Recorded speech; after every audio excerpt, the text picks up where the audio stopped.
하나님 말씀 보겠습니다. 히브리서 12장 5절에서 11절 말씀입니다.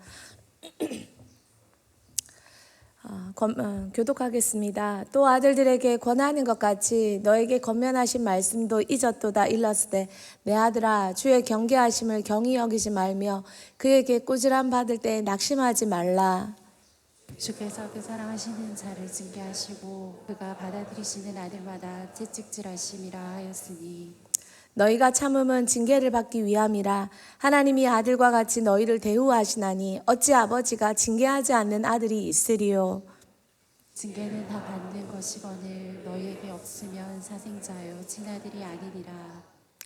또 우리 육신의 아버지가 우리를 징계하여도 공경하거늘 하물며 모든 영의 아버지께 더욱 복종하며 살려 하지 않겠느냐. 그들은 잠시 자기의 뜻대로 우리를 징계하였거니와 오직 하나님은 우리의 유익을 위하여 그의 거룩하심에 참여하게 하시느니라. 다 같이 읽겠습니다. 무릇 징계가 당시에는 즐거워 보이지 않고 슬퍼 보이나 후에 그로 말미암아 연단받는 자들의 의와 영광의 열매를 맺느니라. 아멘. 가르쳐 주셔서 감사합니다 라는 제목으로 오늘 함께 말씀을 나누겠습니다. 34살의 스코치라는 청년이 대학교에서 예수님을 영접했습니다. 그러나 그 이후에도 그는 예수님을 영접했지만 죄책감의 그늘 아래 눌려 살았습니다. 자신이 10대 때 저지른 성적인 부도덕 죄를 아직까지 하나님께서 탓하고 계시는 것 같았기 때문입니다. 자신은 그렇기 때문에 2등급 그리스도인이라는 생각, 하나님께서 자신에게는 중요한 사역을 맡기지 않으시리라는 생각에 늘 패배감에 찌들어 있었습니다. 그런데 로마서 8장 1절 이제 그리스도 예수 안에 있는 자에게는 결코 정죄함이 없나니 라는 말씀을 접할 때마다 그것을 자신은 어떻게 받아들여야 할지 고민이 되기 시작했습니다. 분명 자신은 예수를 믿고 예수를 받아들였는데 믿고 받아들인다면 예수 안에는 정죄가 없다고 말씀하시는데 예수는 우리 죄를 다 해결하셨기 때문이라고 말씀하셨는데 그는 자신의 죄의 문제가 전혀 해결되지 않은 것 같은 느낌으로 늘 살고 있다는 것입니다. 여러분은 어떻습니까? 우리도 동일합니다. 예수를 믿는다면 예수가 우리의 죄를 다 해결하셨고 그 이후에 우리는 여전히 부족하고 모자라지만 계속 성장하고 있는 존재라는 걸 우리는 얼마나 알고 믿고 있습니까? 하나님은 스코뿐 아니라 우리 모두에게도 죄의 해결과 동시에 은혜의 성장의 은혜도 동시에 주셨다는 것입니다. 우리는 일생을 살아가는 동안 성장하는 기회를 선물로 받았다는 것을 얼마나 인식하고 사십니까? 성도는 성장하는 존재입니다. 그래서 가르침을 받을 때 기뻐해야 합니다.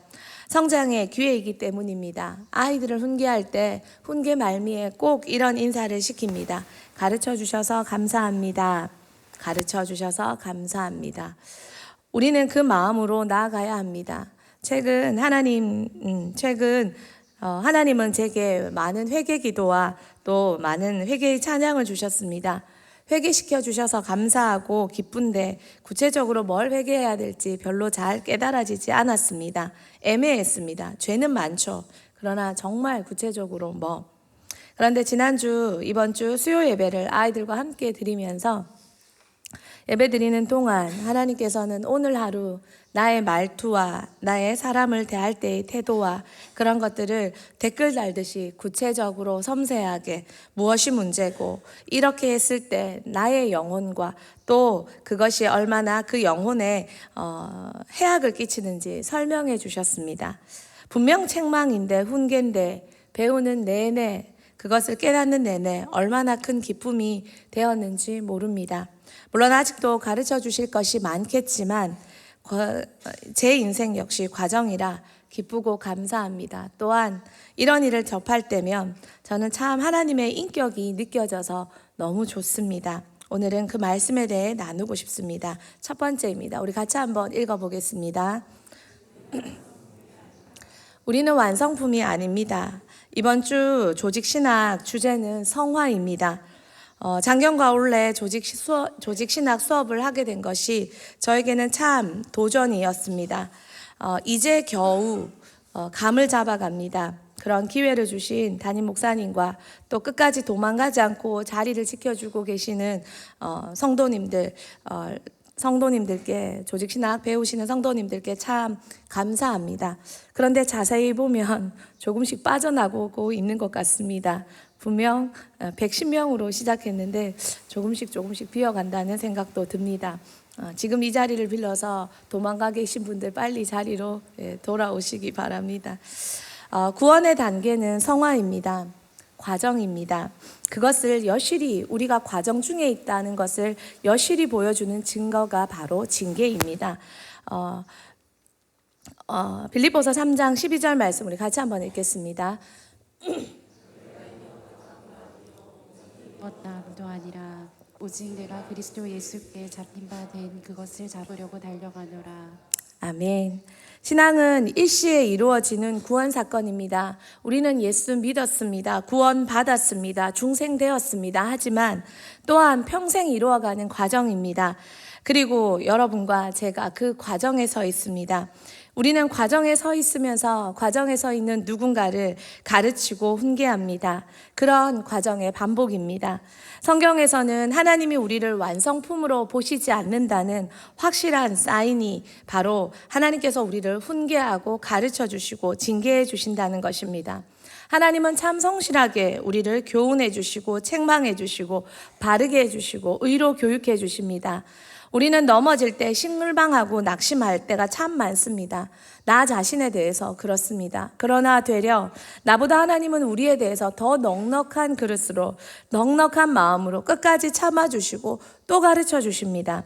원래 인간은 그런 존재였기 때문이요. 그런 과정이기 때문입니다. 하나님은 우리를 과정 중으로 봐주시는데 우리는 우리 자신을 그렇게 봐주지 못할 때가 너무 많습니다. 또 특별히 내가 사랑하는 기대하는 어떤 영혼에 대해 가족이든 가까운 사람이든 자녀이든 특별히 그럴 때 더더욱 그들을 과정 중으로 반복되는 상황에서는 더더욱 용납하기 어려울 때가 많습니다.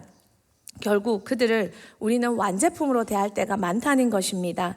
한 집사님께서 어린 시절에 자신의 상처는 어머니께서 자신과 아버지를 비교할 때 참 많이 낙심이 되었다고 말합니다. 형제 간의 비교는 그래도 조금 열심히 노력하면 해볼 만한데 다 성장하신 아버지와 자신을 비교하실 때면 정말 넘사벽이었다는 것입니다.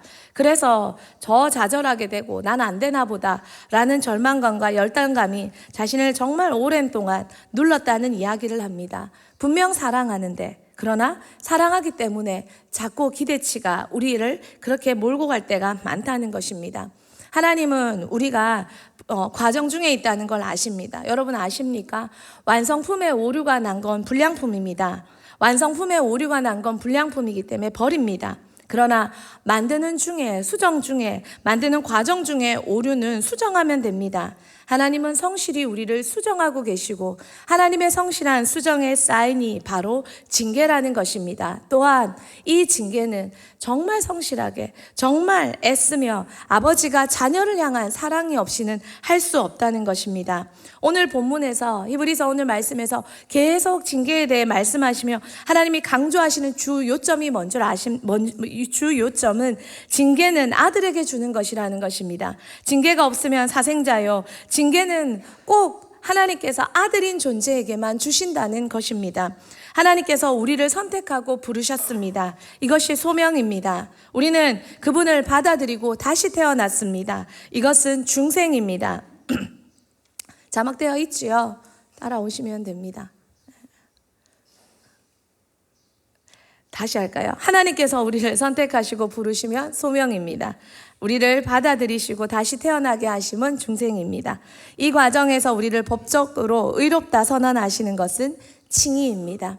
하나님이 이렇게 모든 밑작업을 다 하시고 칭의, 이 아이는 이제 정말 깨끗하다, 나의 자녀 깨끗하다, 된다, 이제 모든 죄가 사해졌다, 이렇게 법적으로 땅 선언하신 후에 그리고 나서 하나님께서 우리를 자녀로 맞아들이시고 입양하신 후에 성화의 과정을 거칠 수 있도록 하나님은 우리에게 일생이라는 시간을 허락하셨다는 것입니다. 성화는 자녀된 자들의 특권입니다.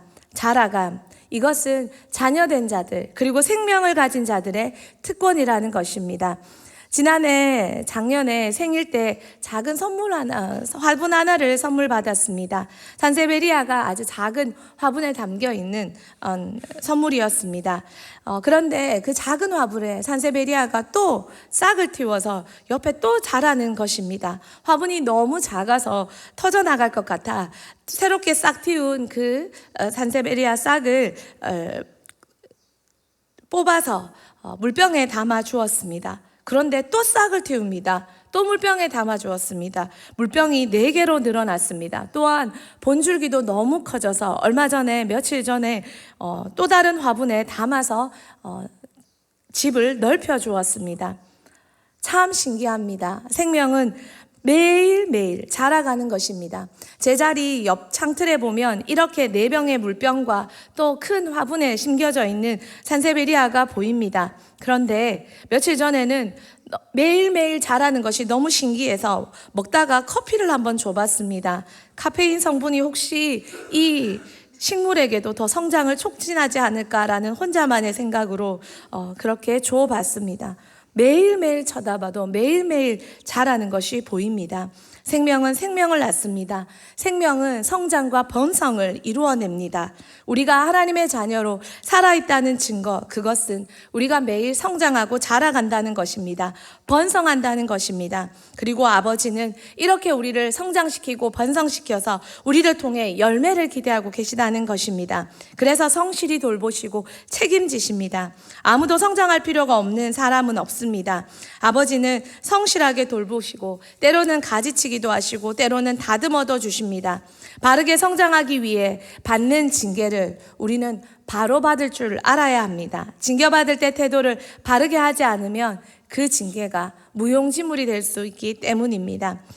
본문의 12장 5절 말씀 우리 다시 한번 읽어보도록 하겠습니다. 아들들에게 권하는 것 같이 너에게 분명하신 말씀도 있었도다. 일렀으되 내 아들아, 주의 징계하심을 경히 여기지 말며 그에게 꾸지람을 받을 때 낙심하지 말라. 여러분, 징계가 뭡니까? 징계는 심판이 아니라 훈계입니다. 자녀들이 잘못된 길로 가고 있을 때 올바른 길로 갈 수 있도록 해주는 훈계입니다. 먼저는 말로 합니다. 그래도 안 되면 매를 댑니다. 매를 말로 해서 듣지 않을 때 매를 드는 것, 여러 가지 어려움을 주는 것을 징계라고 합니다. 징계의 목적은 미워서가 아니라 100% 그들을 돌이키기 위해서, 더 잘 성장하기 위해서, 교훈하기 위해서 하기 위한 사랑입니다. 여러분 느끼십니까? 징계받을 때 우리의 잘못된 태도가 있습니다. 징계받을 때 우리의 태도는 징계를 받을 때 우리의 잘못된 태도는 본문에서 2가지를 말합니다. 첫째는 경고하는 것이 경히 여기지 말라는 것입니다. 또한 징계로 낙심하지 말라는 것입니다. 징계를 경히 여기지 말라는 것은 징계를 받으면서 그 징계를 가볍게 여긴다는 것입니다. 그 징계에 관심을 갖지 않고 왜 이런 징계가 왔는지, 왜 이 징계를 받아야 되는지, 이 징계의 의미가 뭔지 별로 생각하지 않고 무시하고 빨리 시간만 지나기를 바라고 그렇게 하찮게 여기고 더욱 불순종하게 된다는 것입니다. 그럴 때 그것은 자기 손해가 됩니다. 많은 사람들이 징계를 경히 여기는 태도를 보입니다. 징계는 시간이 지나면 지나가는 것 같습니다. 사람이 주는 징계는 그럴 수 있습니다. 특정 기간이 지나면 지나가는 것 같습니다. 그러나 더 큰 징계가 있습니다. 징계 뒤에 수정되지 않고 고쳐지지 않고 변화되지 않으면 그 상태로 더 오래 시간이 더 우리를 발목 잡고 자라지 못한 채로, 더 우리를 성장하지 못한 채로 묶어두는 것이 더 큰 징계라는 것입니다. 이런 사람들은 하나님이 주신 기회를 잃어버리는 불행한 사람들입니다. 성장의 기회, 아버지의 사랑을 확인할 기회, 아버지와 더 친해질 기회, 그 기회를 놓쳐버린다는 것입니다. 아버지를 닮아가고 열매 맺을 기회, 여러분은 여러분에게 임하신 징계에 대해 여러분은 정말 중히 여기고 집중하며 하나님이 내게 무엇을 원하고 무엇을 말씀하고 계시는지 잘 듣고 계십니까? 또한 두 번째, 징계를 받을 때 우리의 잘못된 태도 낙심하지 말라고 권면합니다. 징계받을 때 전혀 기운내지 못하고 마치 세상이 끝난 것처럼, 이 모든 것이 자신의 심판이 다다른 것처럼 그렇게 받아들이는 사람도 있다는 것입니다. 손을 떼고 포기하고 낙심하고 모든 것을 자포자기하고, 이것 또한 하나님이 징계를 주시는 이유가 아니라는 것입니다.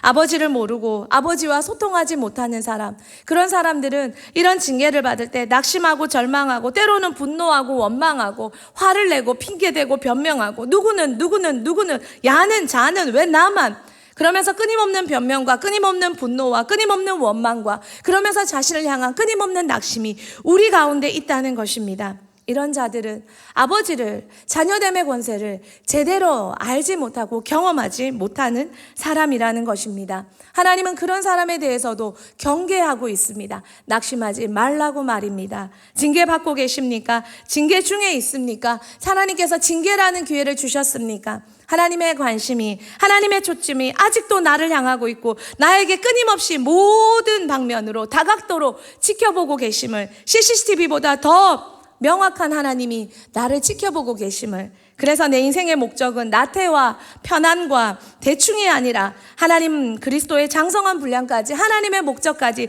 자라감이 나와 하나님의 동일한 목적이라면 그 하나님의 성실하신 징계, 성실하신 채찍, 성실하신 바라봄에 감사하고 기뻐하는 우리가 될 수 있다는 것입니다.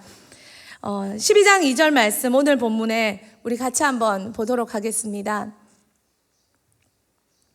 히브리서 12장 7절 말씀입니다.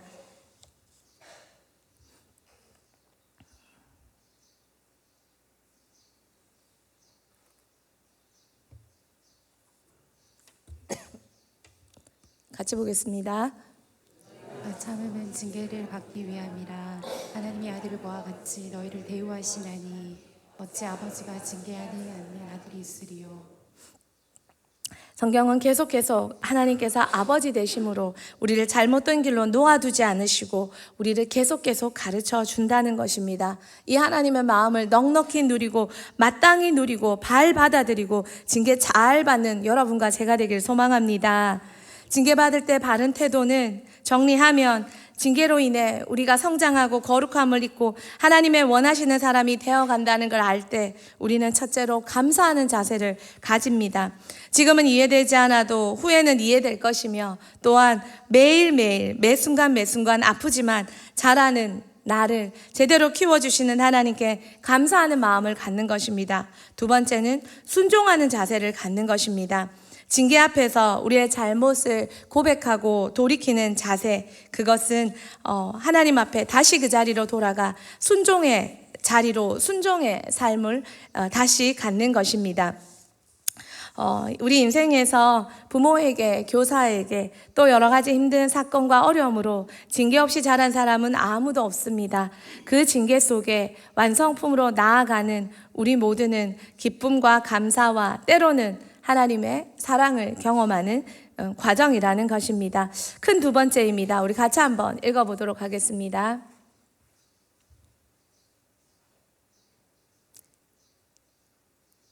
큰 두 번째, 같이 읽겠습니다.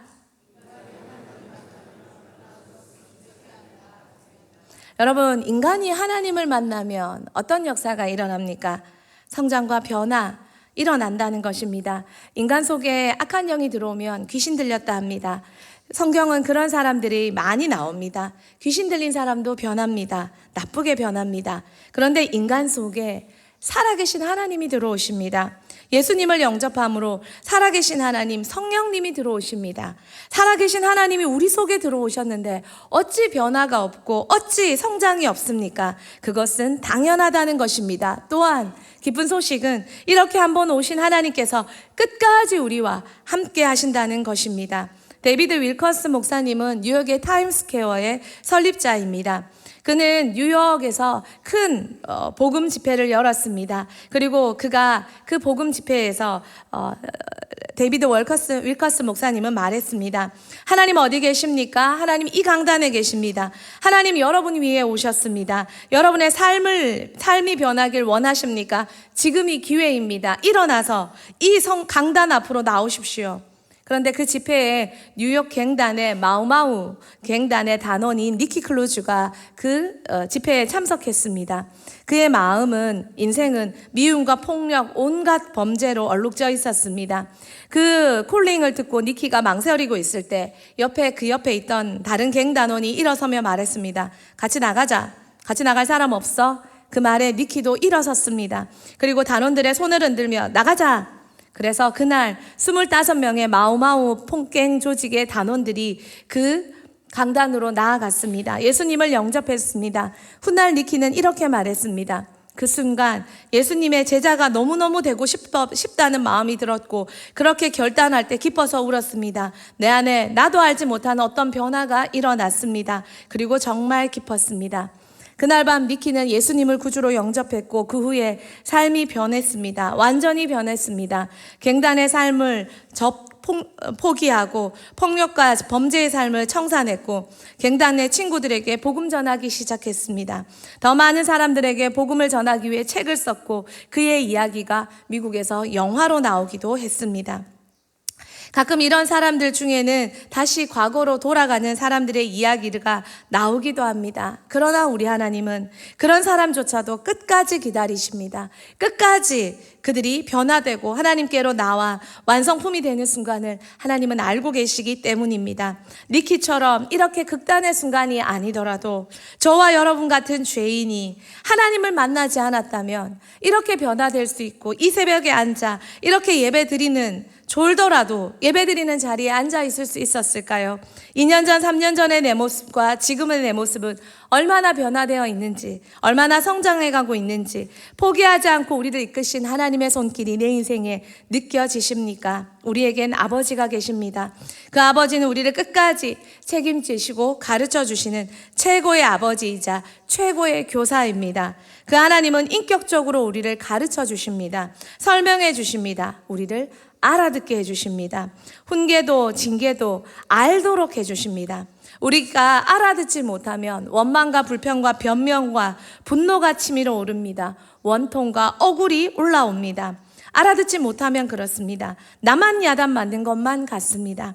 하지만 바른 관계 설정이 정말 하나님과 우리가 되어져 있다면 하나님은 바르게 소통하시고 바르게 가르쳐 주십니다. 아이들을 징계해보면 자신의 죄와 허물에 대해 바로 인식한 친구들은 징계를 줘도 제대로 받습니다. 겸손한 태도로 받습니다. 잘 받습니다. 열심히 받습니다. 그리고 징계 후에 정말 변화되는 모습을 보여줍니다. 저와 여러분은 어떻습니까? 성실히 가르쳐 주시는 하나님 앞에 저와 여러분도 가르쳐 주셔서 감사합니다 말하며 잘 배우고 있습니까? 하나님 앞에 일평생 잘 배우는 것도 잘 배울 줄 아는 신앙이 되어서 이 성화라는 과정을 거칠 때 정말 잘 배워 멋진 완성품으로 하나님 앞에 서는 저와 여러분 모두가 되길 축복합니다. 같이 찬양하겠습니다.